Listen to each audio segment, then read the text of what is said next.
ఓం నమ శివాయ శ్రీమాత్రే నమః.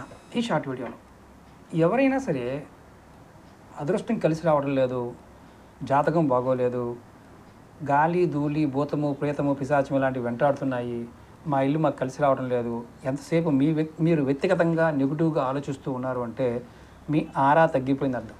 ఎవరి శరీరంలో అయితే ఆరా తగ్గిపోతుందో వారు ఏ పని చేసినా కలిసి రాదు. అంటే నెగిటివ్ ఎనర్జీని మనం ఎక్కువగా పుల్ చేసుకుంటూ ఉంటాం.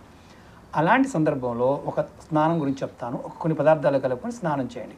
ప్రతిరోజు చేయండి. మీ ఆరా దేదీప్యమానంగా వృద్ధి చెందుతుంది. ఆరా పెరిగితే దేవతా శక్తులన్నీ మీకు అట్రాక్ట్ అవుతాయి, డబ్బు అట్రాక్ట్ అవుతుంది, అన్నీ అట్రాక్ట్ అవుతాయి, మంచి అన్నీ అట్రాక్ట్ అవుతాయి, చెడు అన్నీ వెళ్ళిపోతాయి. పొట్టు తీసిన ఆవాలు 100 గ్రాములు తెచ్చుకోండి. 100 గ్రాములు పెద్ద యాలకులు అవి తెచ్చుకోండి. ఒక 100 గ్రాములు పంచదార, ఈ 3 కలిపి మెత్తగా మిక్సీ పట్టండి. ప్రతిరోజు స్నానం చేసే సమయంలో ఒక అర స్పూన్ పౌడర్ని నీళ్ళలో వేసుకొని స్నానం చేయండి. ఇలా చేస్తే మీ ఆరా డెవలప్ అవుతుంది, మీరు కోరిన ప్రతి కోరిక నెరవేరుతుంది.